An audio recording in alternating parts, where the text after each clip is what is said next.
warahmatullahi wabarakatuh. Apa kabar semuanya? Saya harap Anda semua yang sedang ada di rumah dan menyaksikan video ini dalam kondisi yang sehat walafiat serta selalu dalam lindungan Tuhan Yang Maha Esa. Hari ini kita berjumpa lagi di mata kuliah kita pemrograman berbasis mobile.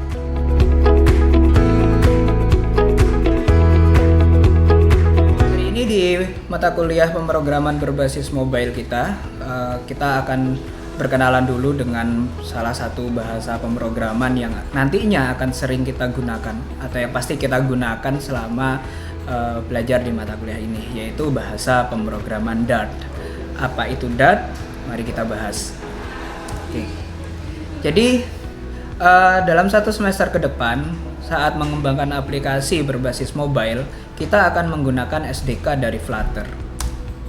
Flutter sendiri merupakan buatan dari Google yang memang sengaja dikhususkan untuk mengembangkan aplikasi berbasis mobile, walaupun nanti tidak hanya aplikasi berbasis mobile saja yang bisa dikembangkan oleh Flutter.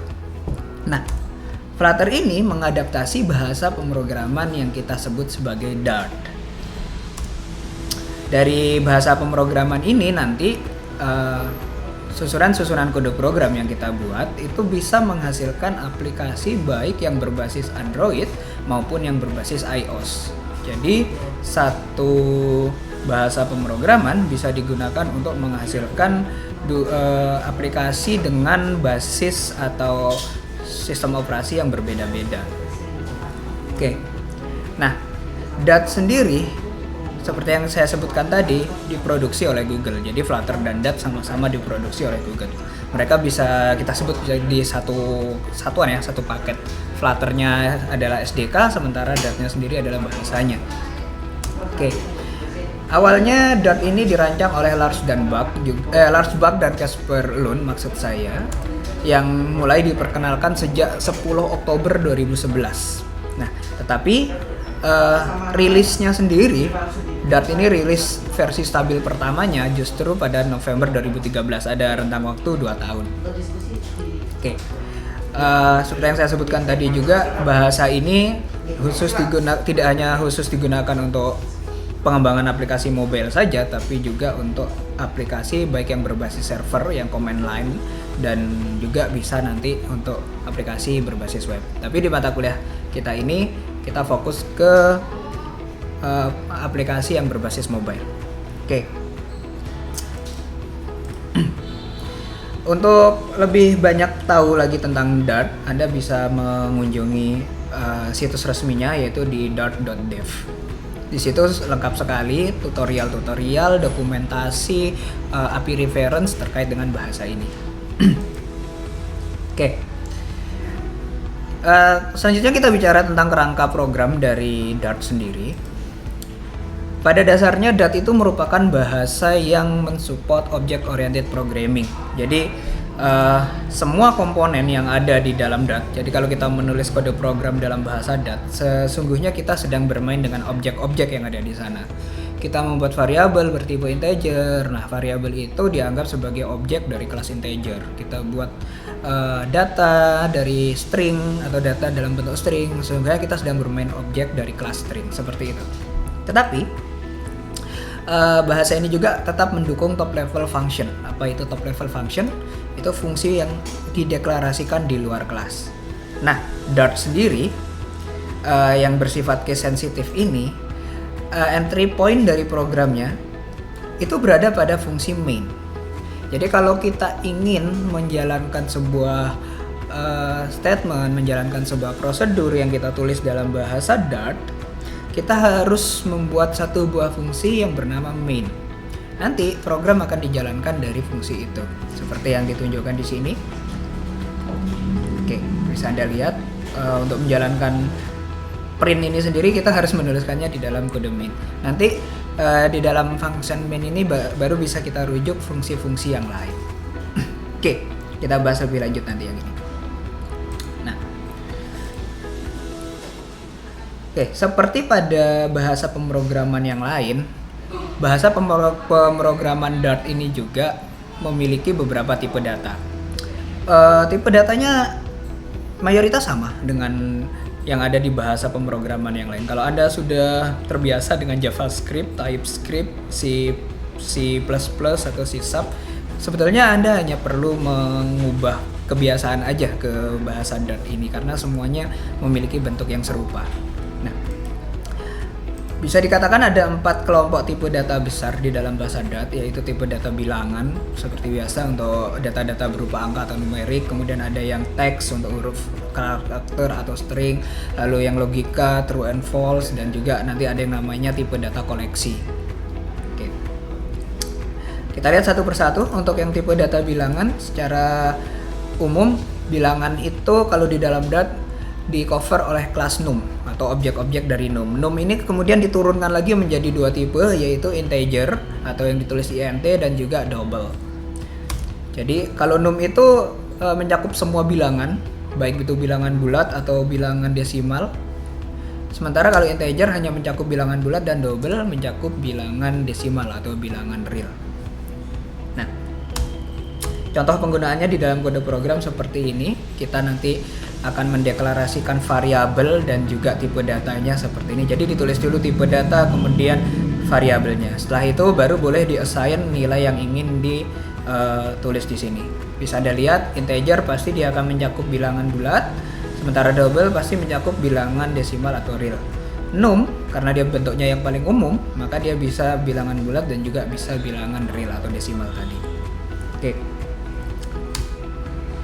Untuk yang tipe data teks, kita semua sudah tahu bahwa teks itu pasti kumpulan dari karakter huruf atau simbol yang mana lebih sering kita sebut sebagai string kalau di dalam dunia pemrograman. Nah, di dalam bahasa Dart sama seperti di JavaScript, string itu bisa dibentuk dengan mengapit teks-teks tadi menggunakan tanda petik tunggal atau menggunakan tanda petik ganda. Nah, itu untuk string yang satu baris. Kalau kita ingin membuat string dalam satu baris, hanya dengan mengapitnya menggunakan tanda petik tunggal atau tanda petik ganda. Lalu bagaimana kalau kita ingin membuat string yang terdiri dari lebih dari satu baris? Maka caranya kita bisa menuliskan tanda petik tunggal itu 3 kali di awal dan 3 kali di akhir, atau tanda petik gandanya juga 3 kali di awal dan juga 3 kali di akhir. Maka kita bisa menulis string yang lebih dari satu baris. Contohnya seperti ini. Nah, kelihatan bahwa nama pekerjaan ini adalah string satu baris, sementara yang naskah dia terdiri dari 3 baris. Oke, jadi begitu ya. Kalau di sini saya contohkan menggunakan 3 tanda petik tunggal. Sebetulnya Anda bisa menggantinya juga dengan 3 tanda petik ganda untuk string yang lebih dari satu baris. Oke. Nah, untuk yang tipe data logika ini sudah umum. Kita tahu istilah boolean ya, true and false, benar dan salah, 1 dan 0. Di Dart juga dikenal yang namanya tipe data logika ini. Untuk menggunakannya cukup tambahkan keyword bool di depan nama variabel yang ingin Anda pakai. Oke.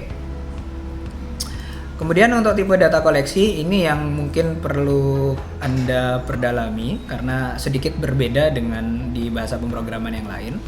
Oke. Ada yang namanya list nanti di sana. List ini merupakan kalau di bahasa pemrograman yang lain seperti JavaScript atau PHP atau yang lainnya, dia itu sebetulnya adalah array. Nah, jadi kalau di sini kita sebut sebagai list.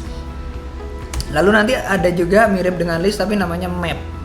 Dia bentuknya key value pair. Apa itu key value pair? Nanti kita bahas. Kemudian yang terakhir adalah set. Sifatnya yang unik di sini nanti. Oke, kita bahas satu persatu. Untuk yang tipe list, seperti yang saya katakan tadi, kalau di JavaScript dia sama dengan array. Nanti notasinya, ciri-ciri dari data dengan tipe list ini adalah adanya kurung siku yang membungkus elemen-elemennya. Nah, kita bisa membuat list itu dengan cara seperti ini. Jadi kita tulis list, kemudian tanda kurang dari, dan kita tulis tipenya, nanti tipe datanya di sini entah integer, string, double atau apapun terserah Anda, kemudian tanda lebih dari. Jadi bukan pakai tanda kurung ya, tapi pakai tanda kurang dari dan lebih dari untuk pengurungnya. Kemudian diikuti dengan nama list yang ingin dibuat. Setelah itu baru pakai tanda kurung siku untuk mengisi elemen-elemennya. Atau bisa juga dengan cara seperti ini. Jadi kita menggunakan var nama list, kemudian baru tipenya di sini. Jadi tidak usah pakai keyword list seperti ini, itu pun tetap menjadi list. Yang penting pakai tanda kurung siku. Kalau ada elemen baru yang ingin ditambahkan ke dalam list, itu kita nanti bisa menggunakan metode yang namanya add. Nah, contoh programnya seperti ini.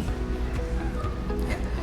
Bisa Anda lihat, ini cara kita mendeklarasikan list. Yang di sini ini list untuk tipe integer. Kita buat 3 buah elemen di dalamnya. Kemudian di sini list tipe string tapi kosongan. Jadi list kosongan. Kemudian yang ini juga sebetulnya list walaupun tidak menggunakan kode keyword list di sini, tapi tipenya double. Oke. Nah, ini nama peserta tadi tipenya string, baru kita tambahkan di sini boleh seperti ini. Kalau yang ini untuk mengubah isi dari list nomor peserta. Nomor peserta 1 berarti elemen yang kedua. Ingat, elemennya yang elemen pertama itu indeksnya adalah indeks 0. Oke, seperti biasa. Kemudian nanti kalau kita jalankan ini, kita akan mendapatkan tampilan yang seperti ini. Bisa Anda lihat, ini dari nomor peserta yang ke-0, nomor peserta yang ke-1, dan ini nomor peserta yang kedua. Pasangannya adalah nama peserta yang ke-0, nama peserta yang ke-1, dan nama peserta yang kedua. Dan di sini adalah nilai pesertanya. Oke. Jadi untuk list ini sendiri Anda cukup mengingat-ingat kembali apa itu array di dalam bahasa JavaScript. Udah sama di sana. Oke. Berikutnya adalah yang tipe data map untuk koleksi ini. Kalau ini mungkin kalau di JavaScript bisa kita sebut sebagai objek ya. Kenapa? Karena dia punya key dan value seperti itu. Ciri-cirinya pun sama dengan yang di JavaScript, yaitu dengan menggunakan tanda kurung kurawal. Format inisiasinya seperti ini. Kita tulis map di depan, kemudian kita tentukan tipe data dari kuncinya dan juga tipe data dari nilainya. Di sini bisa string, bisa string integer, bisa integer string, atau kombinasi yang lain terserah. Jadi tipe kunci dengan tipe nilai tidak harus selalu sama ya, tapi mesti berpasangan antara kunci dan nilai seperti ini. Kemudian kita ikutkan dengan nama mapnya dan kita tulis di dalam tanda kurung kurawal seperti ini, k.2 nilai, kemudian dipisah dengan koma untuk key value yang lain. Oke. Kalau ada penambahan data ke dalam map yang sudah pernah kita buat, kita cukup menyebutkan nama mapnya, kemudian tanda kurung siku, kita tulis key-nya, key yang baru yang ingin kita tambahkan, lalu diikuti dengan nilainya. Oke. Contohnya seperti ini. Jadi kita buat sebuah map bernama ibu kota, yang mana key-nya bertipe string dan nanti value-nya juga bertipe string. Contoh, untuk key Jawa Barat, ibu kota value-nya adalah Bandung. Untuk key Jawa Tengah, value-nya adalah Semarang, dan begitu seterusnya. Jadi saya bikin key dan value ini seolah-olah pasangan antara nama provinsi dan nama ibu kota. Nah, kemudian di bawah kita tambahkan, jadi ini mapnya sudah jadi, kita buat baru lagi sebuah key namanya DKI Jakarta dengan value-nya Jakarta. Nah, kalau kita print ke layar dengan cara seperti ini, nanti kita akan mendapatkan yang begini. Anda lihat di sini, jadi untuk mengambil isi, mengambil nilai, Anda cukup menyebutkan nama key-nya di sini. Nama key di dalam tanda kurung siku dari nama mapnya. Baik. Kemudian yang tipe data koleksi yang ketiga adalah tipe set. Ini mirip sekali dengan map. Jadi nanti penulisannya juga dengan tanda kurung kurawal, tapi dia tanpa kunci, tidak ada kuncinya di sana. Sehingga kalau bisa dikatakan map ini adalah set ini adalah perpaduan antara map dengan list. Oke. Dan keunikan dan karakteristik berikutnya lagi dari tipe set ini adalah data yang dia simpan pasti unik. Jadi kalau ada data yang sama, duplikat begitu, itu pasti akan dihilangkan. Hanya diambil salah satunya saja. Nah, sayangnya tipe set ini tidak bisa kita akses menggunakan indeks seperti list. Sehingga kalau manfaat yang bisa kita ambil di sini adalah kita hanya bisa mengecek apakah sebuah nilai ada di dalam set atau tidak. Caranya nanti di set itu pasti sudah mengandung metode contains atau contains all. Oke. Untuk membuat set seperti ini formatnya, dan contohnya seperti ini. Jadi saya buat sebuah set bernama kendaraan, isinya adalah bus, kereta, mobil, dan bus. Nah, 2 kali saya tulis nama bus begini, tapi yang disimpan hanya salah satu saja. Oke. Kemudian kita cek apakah bus itu adalah sebuah kendaraan, maka kita tulis kendaraan.contains dalam kurung bis. Nah, kalau memang dia ada di dalam set kendaraan ini, maka ini akan mengembalikan nilai true. Nah, bagaimana kalau kita cek adalah kucing begitu di dalam kendaraan? Nah, pasti yang dikembalikan adalah false karena kucing tidak ada di sini. Nah, lalu kalau kita ingin mengecek lebih dari satu, kita nulisnya seperti ini. Oke. Baik. Itu tadi tipe data yang umumnya akan kita gunakan nanti di dalam Dart. Ya, mulai dari integer, double, string dan sebagainya. Nah, tapi ada kalanya kita menemukan kasus di mana kita membuat sebuah variabel tapi belum tahu nanti isinya tipe datanya seperti apa. Atau jangan-jangan tipe data dari variabel itu bisa berubah-ubah saat program berjalan. Nah, maka untuk mengatasi kasus seperti itu, kita bisa menggunakan tipe data yang dinamis. Caranya cukup sederhana, di depan nama variabel cukup tuliskan keyword var. Nah, jadi dia bisa diisi oleh data dengan tipe data macam-macam. Oke, itu tadi tentang tipe data. Selanjutnya kita akan bahas tentang operator. Operator di Dart juga secara garis besar sama dengan operator-operator di bahasa pemrograman yang lain. Ada operator aritmatika, relasional, logika, dan beberapa operator tambahan seperti type test, cascade, dan split gitu. Coba kita lihat satu persatu. Untuk operator aritmatika semuanya sudah tahu bahwa ini operasi tentang penjumlahan, pengurangan, perkalian, dan kawan-kawannya. Operator yang digunakan atau notasi yang digunakan pun mirip dengan di beberapa bahasa pemrograman yang lain. Mungkin yang berbeda di bagian pembagian integer ini ya, dia menggunakan with dan tanda bagi. Oke. Contohnya begini, Anda bisa lihat dan Anda bisa bandingkan hasil penjumlahan, pengurangan, perkalian, pembagian yang menghasilkan bilangan real, pembagian yang hanya menghasilkan bagian bilangan bulatnya saja, dan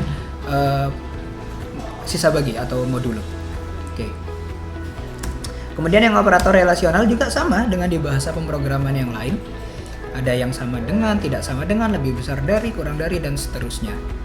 Oke. Notasinya juga mirip dengan yang di JavaScript. Contoh implementasinya seperti ini ya. Jadi saya rasa yang ini Anda semua sudah mengerti tanpa harus saya jelaskan panjang lebar. Oke. Lalu untuk operator logika juga sama dengan yang JavaScript, ada logika AND, logika OR, dan logika NOT dengan operatornya yang seperti tampak di layar ini. Penggunaannya juga sama, jadi saya percepat saja di bagian ini.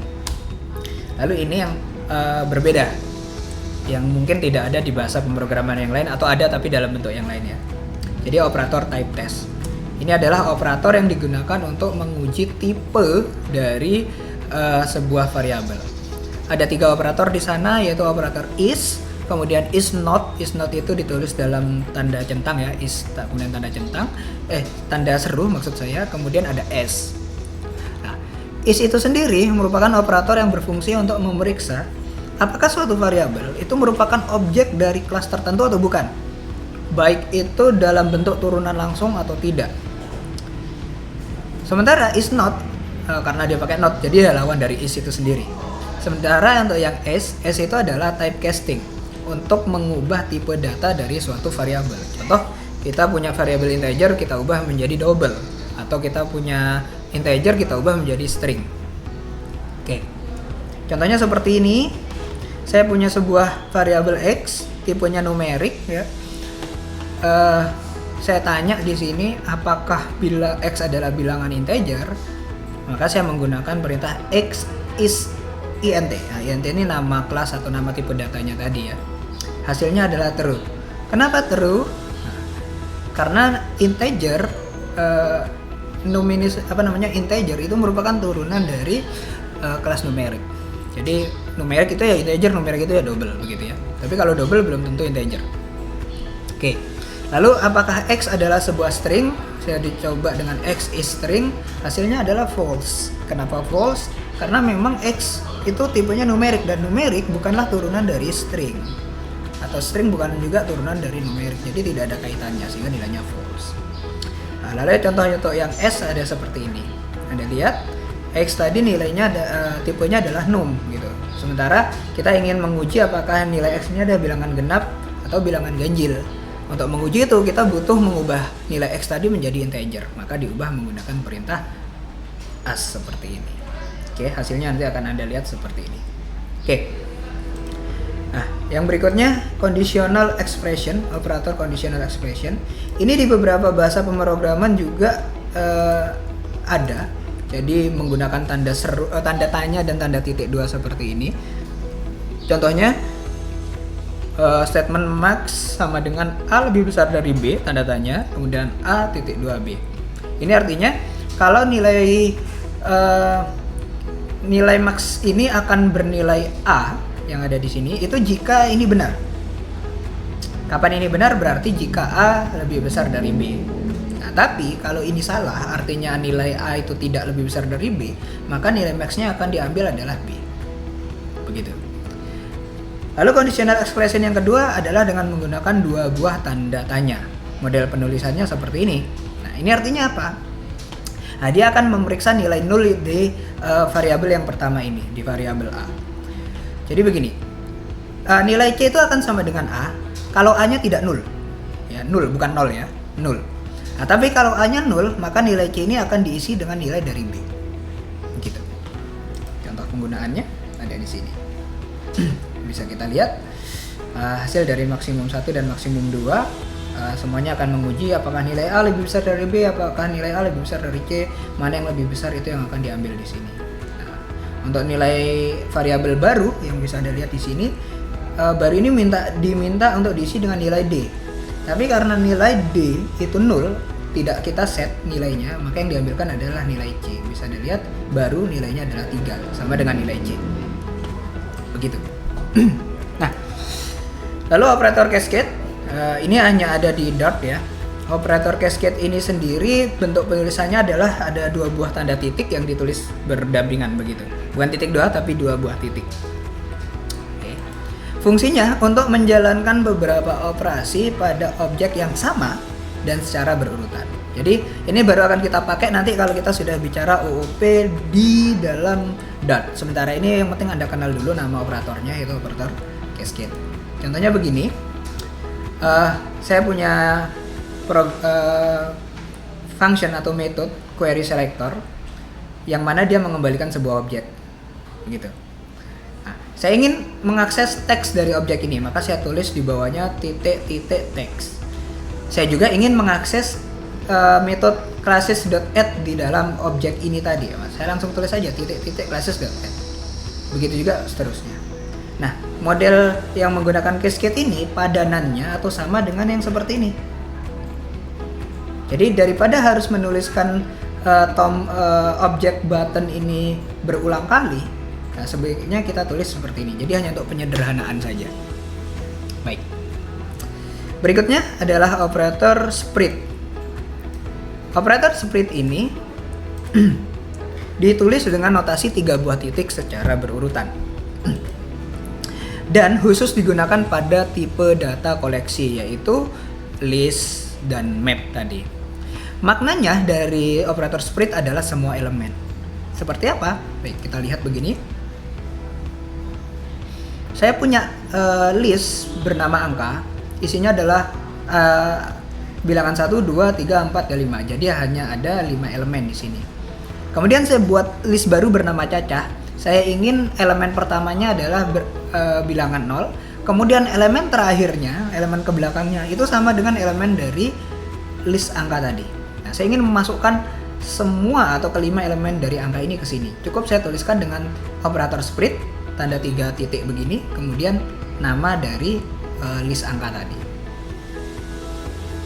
Oke, bisa Anda lihat buktinya seperti ini. Angka tadi 1, 2, 3, 4, 5, sementara cacah dimulai dari 0. 0, 1, 2, 3, 4, 5. Oke, jadi itu ya guna dari operator split. Baik, itu untuk operator. Kemudian berikutnya kita bicara tentang struktur kontrol dari bahasa Dart. Ini pun sama dengan bahasa-bahasa pemrograman yang lain. Jadi nanti kita akan ketemu dengan conditional formatting, ketemu juga dengan kondisi looping di sana. Ada if else, ada switch case, ada while, do while, ada for in, dan juga ada for each. Oke, kita bahas satu persatu. Jadi ini sekedar mengulang aja ya dari bahasa pemrograman yang lain. Kalau if else semuanya sudah tahu. Jadi if else, mana yang harus kalau bagian ini di evaluasi bernilai true, maka bagian ini yang jalan dan seterusnya. Saya tidak perlu menjelaskan lebih banyak lagi ya. Oke. Yang perlu ditekankan di sini adalah di bahasa Dart, kondisi ini atau parameter dari if ini itu harus bernilai boolean, jadi harus bernilai true atau false. Karena di beberapa bahasa pemrograman nilai integer 1 atau yang bukan 0 itu dianggap true, sementara yang 0 atau kosongan 0 itu dianggap sebagai false. Itu boleh kalau di bahasa pemrograman yang lain. Kalau di sini kondisi ini harus benar-benar bernilai boolean. Ya, jadi Anda ngecek Anda masukkan variabel tapi tipenya integer, maka dia tidak akan berjalan atau akan menghasilkan error. Itu sifatnya di Dart. Ya. Oke. Itu yang if else. Kemudian berikutnya adalah yang switch case. Kalau switch case ini untuk kondisi pemilihan dengan banyak kemungkinan nilai ya. Bentuknya sama dengan yang di JavaScript atau di bahasa pemrograman yang lain. Ada switch case, ada break-nya, kemudian ada default untuk nilai-nilai yang tidak tercover di dalam case-nya. Oke. Lalu berikutnya untuk struktur kontrol while, yang ini perulangan, sama juga dengan di JavaScript. While di sini dia akan mengevaluasi kondisi dulu baru statement ini dijalankan. Lalu bentuk lain dari while juga ada namanya do while. Kalau ini jalankan dulu statementnya baru cek kondisinya. Oke. Sama ya, while dengan do while yang di JavaScript dengan yang di Dart. Oke. Jadi saya nggak perlu menjelaskan panjang lebar. Looping berikutnya adalah for. Yang ini juga mirip dengan yang di bahasa JavaScript. Jadi ada 3 bagian yang harus di set di for. Inisialisasi dulu, kemudian kondisi terakhirnya seperti apa, dan aksinya biasanya di sini increment atau decrement begitu ya. Baru ini dijalankan statementnya. Oke, tidak ada perbedaan for di Dart dengan for di JavaScript. Nah, yang unik di Dart ini ada yang namanya for in. Apa itu for in? For in ini adalah pengembangan dari struktur for itu sendiri. Tapi digunakan untuk objek dari kelas yang bisa, yang iterable. Iterable itu berarti bisa kita jelajahi elemennya satu persatu, gitu. Contohnya adalah list dan set. Oke, contohnya begini. Saya buat sebuah list bernama daftar pulau, isinya adalah nama-nama pulau besar di Indonesia.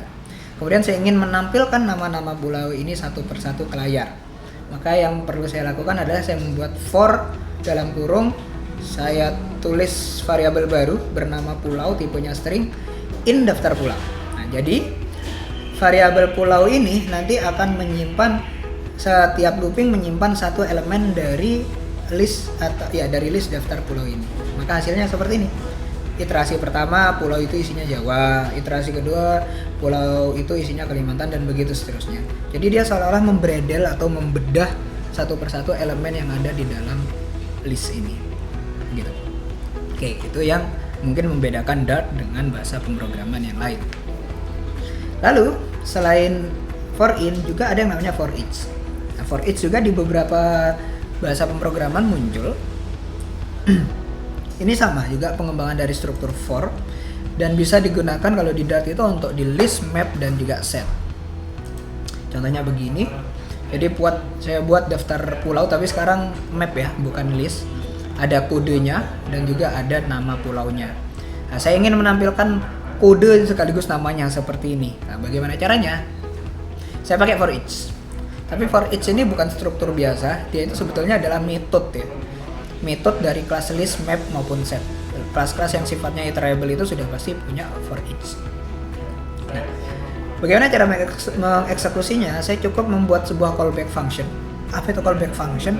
Nanti kita bahas di belakang.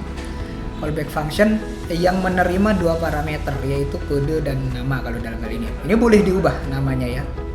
Nah, ini akan menjadi pasangan dari key dan value di sini.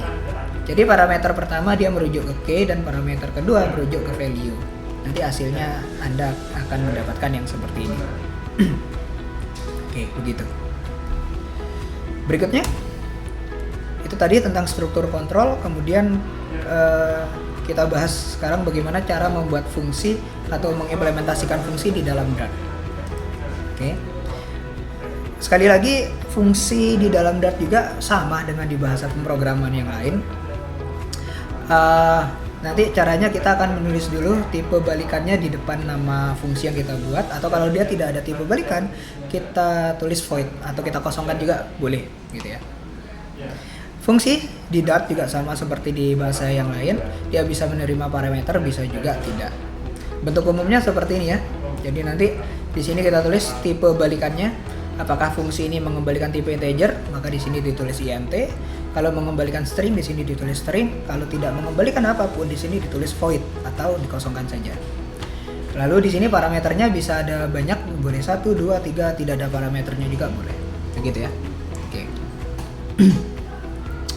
Nah, di dalam fungsi kita tahu tadi bahwa setiap fungsi itu bisa punya parameter, tapi ada parameter yang sifatnya wajib diisi. Kalau tidak diisi maka fungsinya tidak berjalan. Nah, di Dart juga memperkenalkan namanya parameter opsional atau parameter yang boleh tidak diisi. Begitu ya. Ada parameternya tapi boleh tidak diisi. Nah, parameter opsional di Dart ini dibedakan menjadi dua jenis. Yang pertama yaitu parameter opsional berdasarkan posisi. Dia nanti akan ditandai dengan tanda kurung siku. Dan juga nanti ada parameter opsional berdasarkan nama yang nanti tandanya adalah tanda kurung kurawal. Baik. Contohnya begini. Yang ini berdasarkan posisi ya. Jadi parameter yang kedua ini sifatnya opsional, boleh diisi boleh tidak. Yang ini juga opsional, tapi dia nanti kita rujuk berdasarkan nama. Kita lihat setelah ini perbedaannya. Oke. Ini adalah contoh penggunaan parameter opsional berdasarkan posisi. Anda lihat di dalam function sapaan ini ada dua buah parameter, yaitu parameter nama dan parameter jenis kelamin. Nah, yang jenis kelamin sifatnya adalah opsional, sehingga yang wajib diisi hanya nama. Oke, kita lihat contoh pemanggilannya. Di dua baris pertama ini, sapaan Umam L, sapaan Febri P, ini dia melengkapi semua parameternya. Ini parameter nama dan ini parameter jenis kelamin. Sementara di sapaan yang ketiga yang dia isi hanya namanya saja, jenis kelamin tidak diisi. Tidak apa-apa karena jenis kelamin sifatnya opsional di sini. Jadi ini tidak menghasilkan error. Nanti akan yang dihasilkan jadi seperti ini. Begitu. Nah, lalu bagaimana untuk yang parameter opsional berdasarkan nama? Kita lihat contohnya.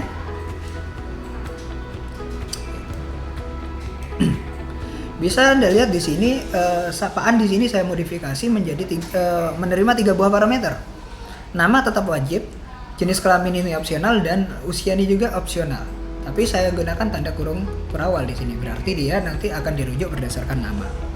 Nah, cara merujuknya bisa Anda lihat di sini. Umam adalah parameter nama. Nah, lalu saya ingin mengisi jenis kelamin. Saya tulis namanya. Jadi memang harus tahu namanya di sini ya. Besar kecilnya harus sama juga. Jenis kelamin titik 2 L, usia titik 2 30. Begitu. Kalau posisi tadi kan kita tidak perlu menyebutkan nama parameternya. Pokoknya tulis saja sesuai dengan posisinya, gitu ya. Kalau dia parameter yang kedua ya tulis di bagian kedua. Kalau dia parameter ketiga ya tulis di bagian yang ketiga. Tidak bisa ditukar kalau yang berdasarkan posisi. Nah, kalau yang berdasarkan nama, Anda boleh menuliskan seperti ini. Jenis kelamin dulu baru usia atau usia dulu baru jenis kelamin. Tidak masalah karena akan sama-sama dirujuk tepat sesuai dengan namanya. Tidak diisi juga nggak masalah seperti ini. Gitu ya, hasilnya nanti ini yang akan Anda dapatkan. Oke, jadi itu yang mungkin membedakan antara parameter fungsi di Dart dengan parameter fungsi di bahasa pemrograman yang lain. Nah, Dart juga mendukung atau mempersilahkan pengembangnya untuk mengatur nilai default pada parameter opsional. Oke. Baik parameter opsional yang berdasarkan posisi maupun parameter opsional yang berdasarkan nama, masing-masing dapat kita beri nilai default. Caranya cukup sederhana. Di deklarasi parameternya kita beri tanda sama dengan dan kita tulis nilai defaultnya. Jadi kalau ini nanti tidak diisi, yang digunakan adalah nilai default ini. Sederhananya seperti itu. Oke. Begitu untuk nilai default.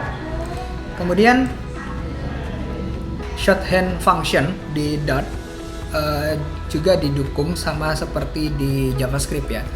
Kalau Anda pernah melihat fungsi tapi ditulis menggunakan tanda arrow, tanda panah seperti ini, nah itu yang disebut sebagai shorthand function. Tujuannya adalah untuk mempersingkat penulisan saja, jadi menyederhanakan. Karena apa? Karena ini nanti hanya bisa diterapkan untuk fungsi-fungsi yang nilai balikannya itu hanya memiliki satu ekspresi. Contohnya begini, daripada kita menulis sepanjang ini menjadi 3 baris, kita bisa menuliskannya dalam 1 baris seperti ini. daripada menuliskan return seperti ini, kita bisa menggunakan tanda panah seperti ini. Isinya sama, ini maksudnya sama. Pun yang contoh begini, penjumlahan misalnya ya, dia akan mengembalikan hasil dari A ditambah B, ya cukup ditulis seperti ini, penjumlahan, kemudian tanda panah, A ditambah B. Ini sama maksudnya, jadi menyederhanakan cara penulisan fungsi saja. Oke, itu untuk yang shorthand function. Dan yang terakhir tentang lambda function. Apa itu lambda function? Lambda function itu sendiri adalah fungsi tanpa nama atau anonymous function. Jadi kita memang bisa membuat fungsi tapi tidak ada namanya di sana. Contoh yang Anda lihat di sini, add ini bukan fungsi tapi add adalah sebuah variabel. Cuma dia diberi nilai dari fungsi yang tidak punya nama ini. Nah, berapa nilainya? Nilainya adalah hasil penjumlahan dari parameter A dan parameter B. Jadi kalau bagaimana cara menggunakan ini? Kita panggil nama variabel tadi add, kemudian tanda kurung tanda kurung biasa seperti seolah-olah add ini sebuah function. Begitu. Ya, jadi add yang semula variabel di sini bertindak seolah-olah sebuah function. Karena dia ditempel oleh lambda function di sini atau anonymous function. Oke. Kemudian yang terakhir sendiri adalah callback function. Apa itu callback function? Callback function adalah fungsi yang berperan sebagai parameter bagi fungsi lain. Jadi kalau fungsi punya parameter, nah yang masuk ke dalam parameter itu bukan variabel tapi fungsi. Oke. Contohnya begini. Saya buat satu buah fungsi bernama hitung, menerima parameter A, parameter B, dan parameter ketiganya adalah operasi. Apa yang dikembalikan oleh function hitung ini? Yang dikembalikan adalah hasil dari operasi antara parameter A dan parameter B. Nah, operasinya seperti apa? Di sini belum ditentukan. Operasinya bisa bermacam-macam. Saya kasih contoh. Jadi variabel add ini saya beri nilai dari hasil hitung antara 6 dengan 7, yang mana operasinya adalah X ditambah Y. Nah, jadi apa? Jadi di sini akan mengembalikan penjumlahan antara nilai 6 dan 7. Begitu juga untuk variabel sub ini, dia akan mengembalikan hasil hitung antara 6 dan 7 dengan operasi P dikurangi dari Q. P ini nanti adalah 6 dan Q ini adalah 7. Oke, begitu. Nah, nanti hasilnya tentu ini 6 ditambah 7 jadi 13, ini 6 dikurangi 7 adalah minus 1. Anda bisa coba sendiri. Oke. Jadi itu untuk materi kita hari ini, pengenalan tentang Dart. Kenapa saya ajak Anda berkenalan seperti ini? Karena nanti saat kita menggunakan Flutter, kita sama dengan menuliskan bahasa Dart di sana. Jadi Anda ingin saya biasakan dulu untuk menggunakan bahasa Dart. Oke. Seperti yang sudah Anda lihat tadi, bahwa bahasa ini secara garis besar memiliki kemiripan dengan bahasa pemrograman yang lain, khususnya pada JavaScript. Tapi mungkin ada beberapa hal spesifik yang hanya dimiliki oleh Dart. Ini yang hari ini kita pelajari adalah bahasa Dart dalam bentuk pemrograman prosedural. Nah, minggu depan kita akan belajar bagaimana bahasa Dart dalam bentuk OOP. Karena dalam pengembangan aplikasi mobile menggunakan Flutter nanti, kita akan lebih banyak menggunakan bahasa Dart dalam bentuk OOP. Jadi sampai jumpa di pertemuan berikutnya. Assalamualaikum warahmatullahi wabarakatuh.